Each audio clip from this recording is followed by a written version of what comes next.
It's where I do my thinking when I'm working out on the treadmill. It's kind of, I don't have to worry about cars and concentrate on my thought process rather than paying attention to every movement around me.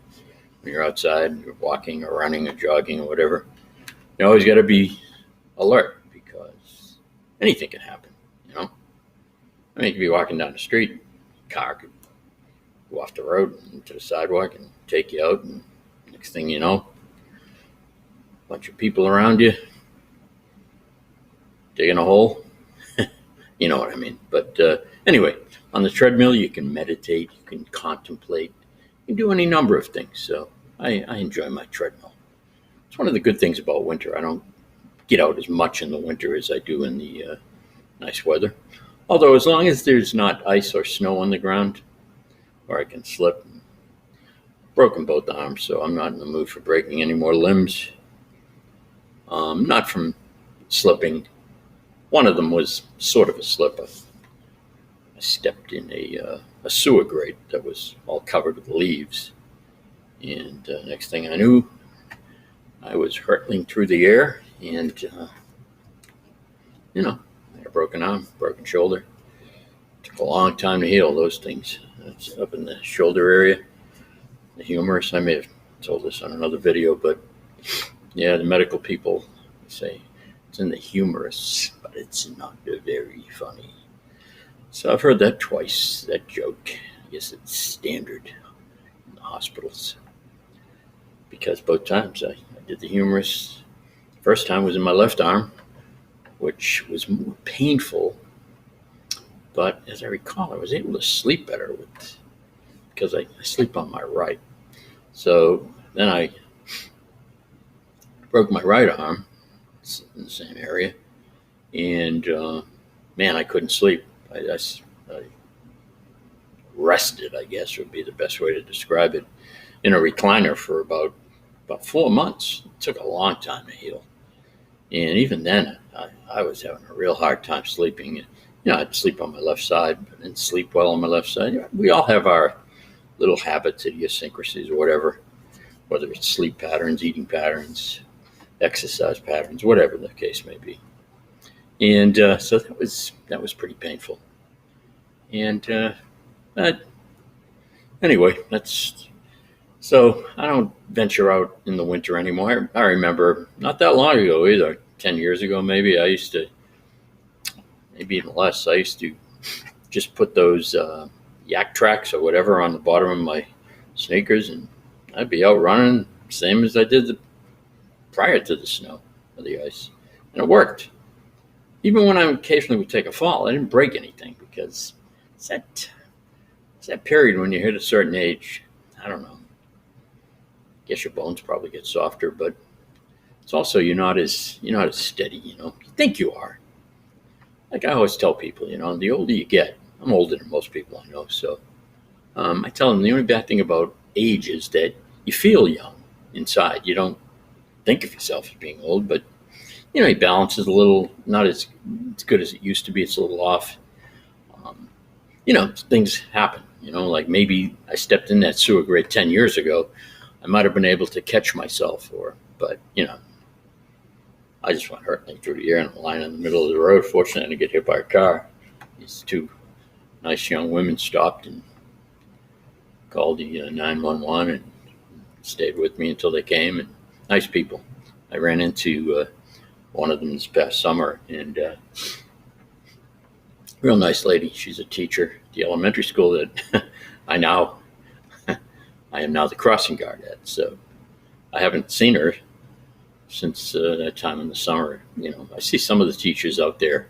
It's a whole different setup now with this virus thing. So, the teachers do a lot of different duties that they probably only did sporadically before. I know when my wife was a teacher that they would have lunchroom duty maybe 1 week a month or something like that. And then they'd occasionally have duty in the playground when the kids go out for their break. And even I think they were out there in the parking lot with the buses. But now they have all the teachers come out, and the parents and the buses come in, and of course they have to be distanced and all that sort of stuff. But anyway, it's kind of, to be honest with you, it's kind of sad to watch. They got one teacher with a bullhorn, very nice woman, nice woman, very attractive woman too, and she's got this bullhorn. She looks like a prison. She sounds like a prison rider. She doesn't look like one. She's, like I say, she's an attractive woman. But as far as I can tell, it's a mask. I mean, she looks attractive to me. I don't want to get into. I shouldn't even said anything about attractiveness. Probably get arrested for that nowadays. But anyway, and she calls out the name of the student and the parent who's driving them, or the bus driver lets that student then go into the school. So. And they do have a pretty decent system set up because it doesn't take them that long. But then again, what they've done is, I do kindergarten crossing in mid morning. I do an 11 o'clock one where the 8 o'clock students get out, and then I do a noontime one where the noon to 3 starts. So anyway, it's just kind of sad. It reminds me of a prison. I mean. Schools always reminded me of a prison. Even when I was younger, they reminded me of a prison. Think about it. You got bells going off telling you what you do and what you can't do, when you can eat. You can't go to the bathroom unless you raise your hand. You pull them. A lot of the kids who take buses, they pull up on a yellow bus, kind of like, they're coming from the jail cell to the prison. And, we've all seen the movies. They pull up on a bus and all these thugs get off. These nice young kids to get off. But it's sad to me to watch. I don't know. It doesn't seem normal, especially when I look at the stats. And, children, if they do get it, almost never have any problem with it. And to the best of my knowledge, the mortality rate for children is, almost zero. So, just, I don't know. I don't want to get started on that, but anyway, so it all started by me telling you why I'm on a treadmill, but I like my treadmill. It's called the Zero Runner, and it's real nice. I think I'll put you can get it on Amazon, or I'll put a link up there, and if you think you might like it, I'm just telling you that it's really good because there's no impact on your legs or your knees or your feet. It's off the ground. It's almost like one of those elliptical machines, but you can do a running motion on it rather than just you can do an elliptical motion if you want. It's not designed for that, but this particular company makes, I think they're famous. They were famous for their ellipticals. So, but this is kind of you can do both, which I like, Sometimes I just feel like stretching out my knees and my legs, and I'll straighten them out and just kind of do an elliptical motion. But most of the time I like to do the running motion. And you can go fast, slow. You can increase the the knob on it, like if you're going up hills or down hills or whatever. Increase the effort, whether it be easier or harder. And I like it. I like it a lot. Probably in the winter, if I don't go outside, I'm on this for 3 hours a day. Not straight. I did an hour and a half this morning, and I'll try to do another hour and a half tonight, this afternoon. It's late afternoon. It's about 3:30. So 3:45. And so I like getting 3 hours in, because what I do is I do work on my computer. It's one of my crappy computers I use in the basement. You can see it's a basement, all the wood and pipes, and it's not a finished basement. I do have some paneling up, and I have a lot of exercise equipment down here that I use, that I like, I enjoy. It's my gym. I have no need or desire to go to a gym, especially during this time, where what do you have to make an appointment? And then I don't know how it works. I guess they only let so many in, right? And that's even if they let you open, the chances of them staying open very long with the governor here in Massachusetts is probably a long shot. So they'll close them again soon, I'm sure.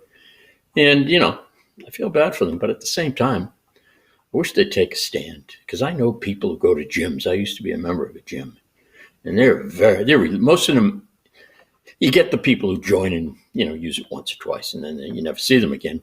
And then you get that hardcore, I don't know.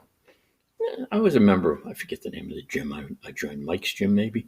It probably held, I don't know, you could probably get 150 people in there. It wasn't huge, but you had that hardcore, 150 capacity. You had that hardcore people you'd see every morning. I used to go there before work in the morning, and you'd see that hardcore 40, 50 people, probably even less than that, 35, 40 people. And they'd be there every single day, and they were all business. They'd nod, say hello, maybe good morning, whatever. But there was no chit chat. And even, it used to be back in the day, they'd say women and guys went there to find dates and stuff. Not that hardcore 40, trust me. They were there to work out, women and men. They were not interested in flirting with you. Now, you might see a couple of the guys trying to do the flex and all that, but I think they do that in their basement.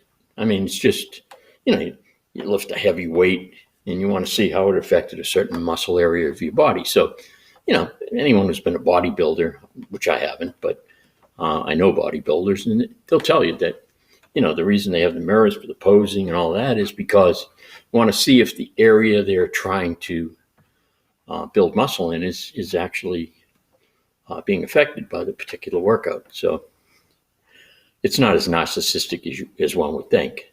And but anyway, I have no need to be a member of a gym, and especially in these times, I'd probably get fat before I do that.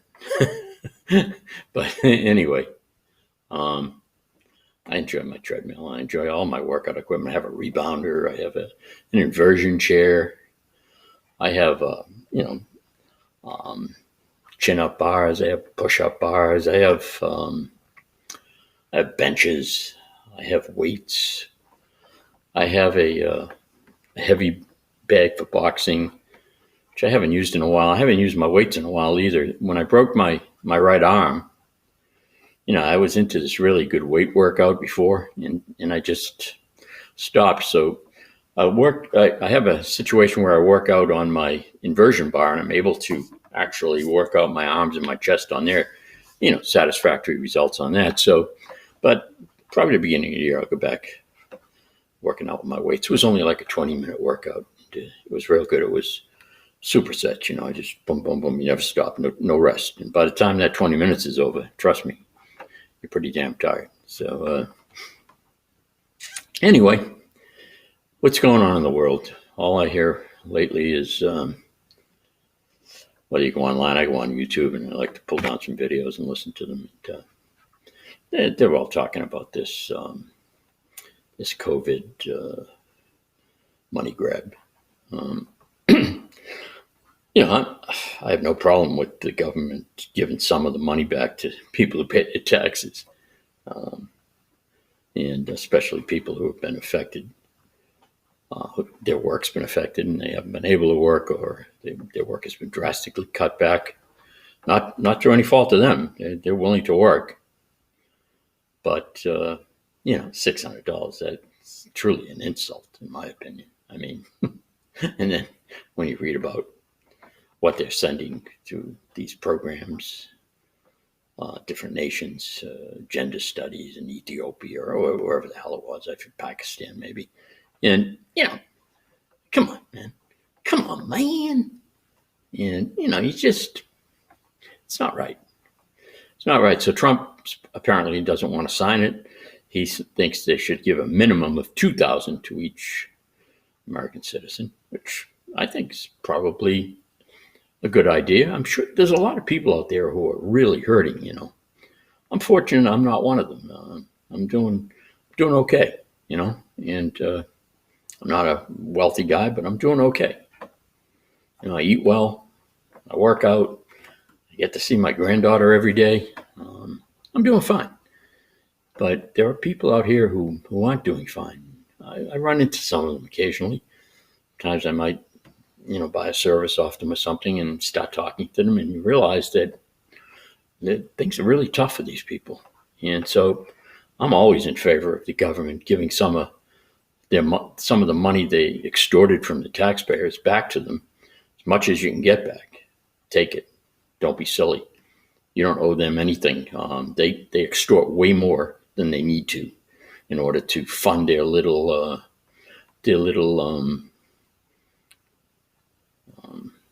they have their own little special deals. They within their constituencies. Basically, what they're doing, we all know the truth, is they're buying votes. Okay, if if a congresswoman from San Francisco, for example,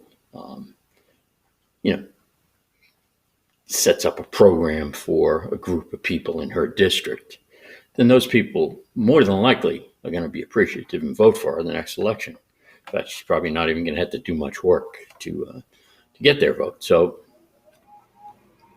I get why they do it, but it's still, to me, it's thievery, it's legal stealing, and I don't like it. So whenever a citizen, especially tax-paying citizens, whenever a tax-paying citizen gets a chance to recoup some of the money that was extorted from them, I'm all in favor of that. I'm glad they're going to be getting some of that. And listen, I guess they were approved for $600 each, which is really an insult. But if Trump gets his way, it's going to be at least $2,000.